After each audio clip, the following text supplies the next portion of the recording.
sila, oh, naglalaro pa. Diyos ko, gabi na. Oh my God. Careful. Oh my, be careful ha. Nandun na sila. Hold on. How did you slide?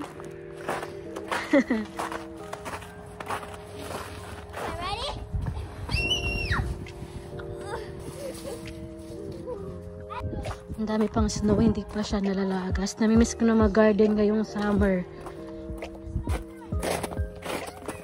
Kawawa yung aking mga buhangin. Gusto sino bumili ng gustong yellow. Pero guys, natutunaw na yung mga ice hanggang doon. Then excited na ako for summer kahit medyo matagal pa.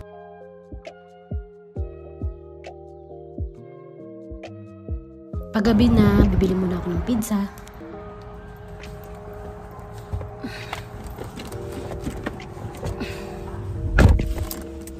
Ay, Diyos ko, ang lamig. Bumalik muna ako dito.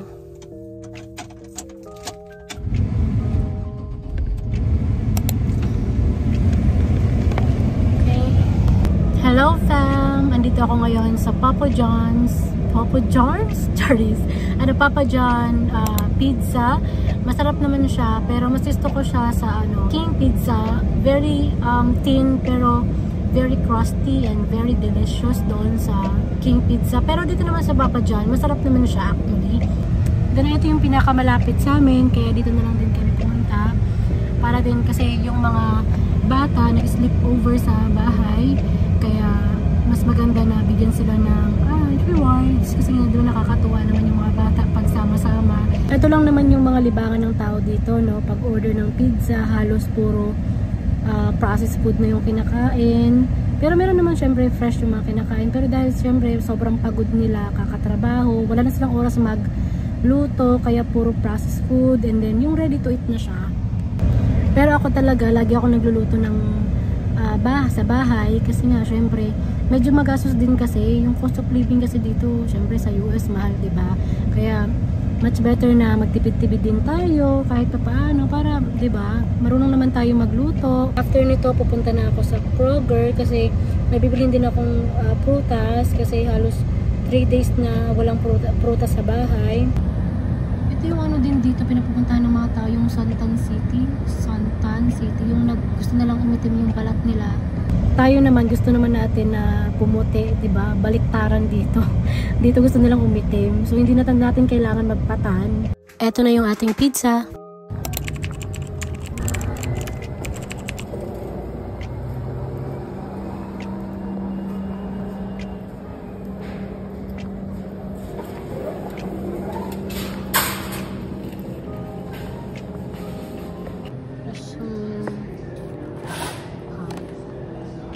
Pumipili ako ng bread, pero medyo nasasawa kasi ako sa bread kasi halos natry ko na din naman lahat to, and then sobrang tamis.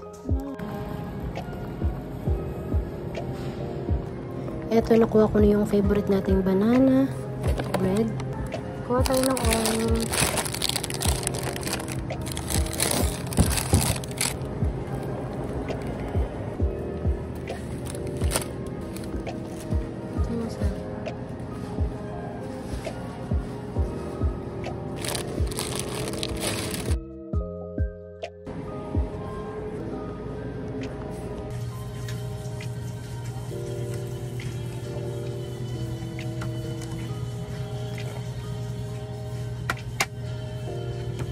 Kuha tayo ng Oreo. May Oreo ang 449. 349 na lang.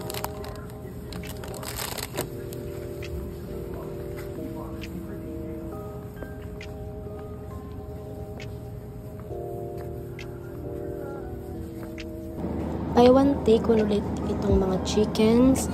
So usually yung mga buy one take one dito is yung mga wings. So yun, nakita nyo yan, free. So buy one take one tong mga chicken wings. Pero meron pa rin yung mga buy one take one ng mga breast. Kaya kunin natin tong wings and chicken breast. Kuha tayo ng egg. Chine-check ko muna kung may basag o wala.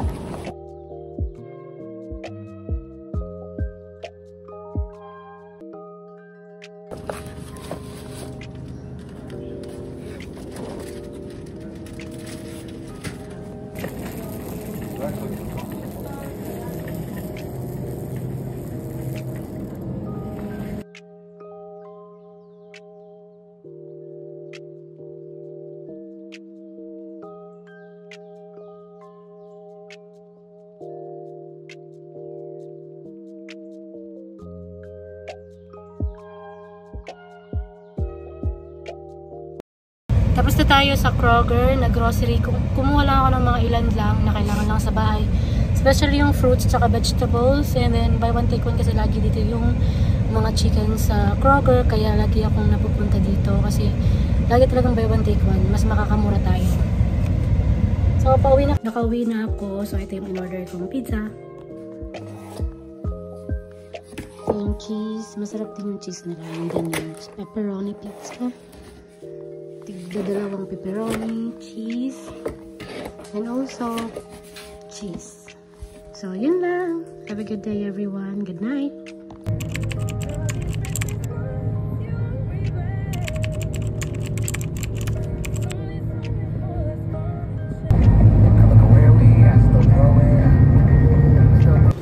Hi everyone, andito ako ngayon sa Ollie's kasi nga mura dito sa Ollie's, bargain kasi siya, pero mga less price, pero bago lahat, kumbaga mura siya. Pakita ko yung mga i-shop ko ngayon. Konti lang naman bibilhin ko dito. Ayan, mahilig kasi ako sa rugs. Ang ganda ng rugs, oh. Tapos $4 lang siya, as in. Tingnan natin kung magkano. Ito 7 kasi malaki to eh. Pero yung isa, ito, $4. So, kukuha tayo nitong isa. Ang gusto ko yung kulay eh. Kuha tayo ng dalawa. So, dalawa kukunin natin. Kaso nga lang, hindi siya ganun kalaki. Pero okay na din naman. Kasi ito, ano kaya kukunin ko? Kuha tayo ng dalawa nitong blue.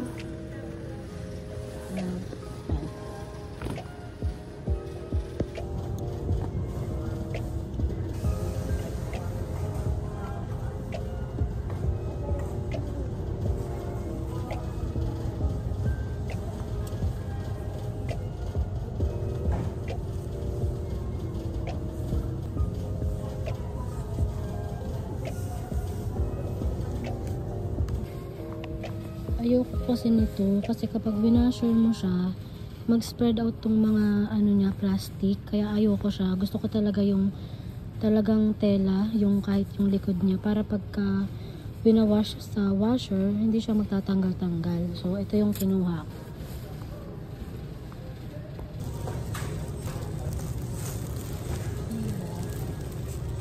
May mga flowers sila dito. Tingin tayo. Ang ganda ng flowers na to.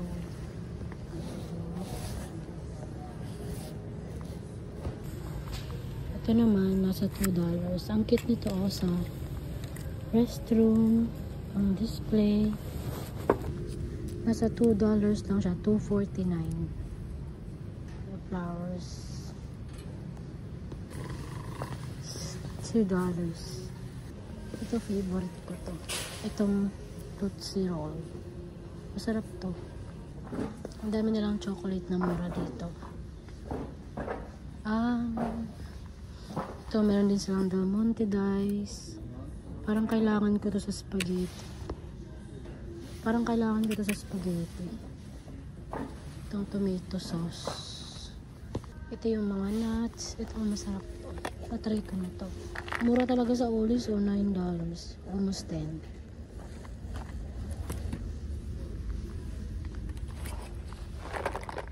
Nutty Crunchy Mix.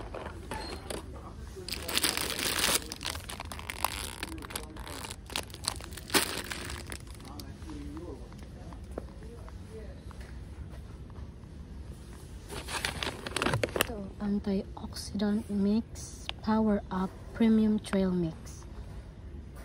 Ito.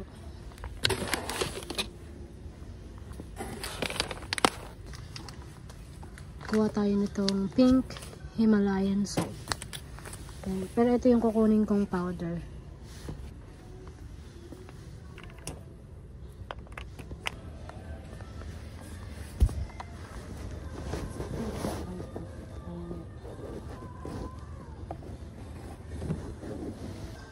Dito din yung mga dishwashing liquid nila. Ito nasa $5. Maliit lang siya. Okay na din.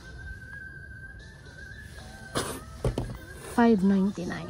Sobrang bula. Nasa $2. $2.49. Pwede na to. Green tea. Meron din sila dito. Ito yung hinahanap ko. Yung chamomile tea. Yung sinasabi ni Doc Willie Ong. Itong chamomile. Kasi masarap kapag ka inumin and then before ka matulog. Siya. Cocoa bar. Nasa $5. Mura dito yung ano nila. Toner. Maganda to gamitin.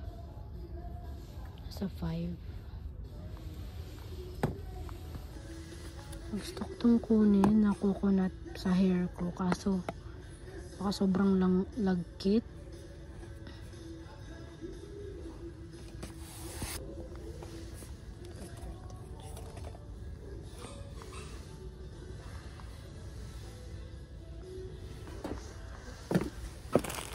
Tayo itong tissue. Ganito kalamig ngayon. Sobrang lamig. As in. Tinan niyo yung mukha ko namumula na. So ayun, natapos na ako dito shopping dito sa Ollie's. Kita nyo ba?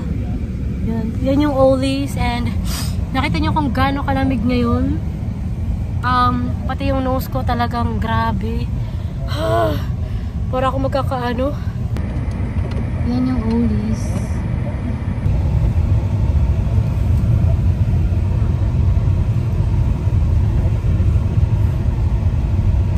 Tapos na ako pumunta ng Ollie's. Ngayon na naman, doon naman ako sa Dollar Tree kasi medyo mura kasi yung gloves doon. Pero may nabili naman kasi ako doon sa H&M na gloves. Okay naman siya. Kaso nga lang yung mga bata kasi pumapasok sa school.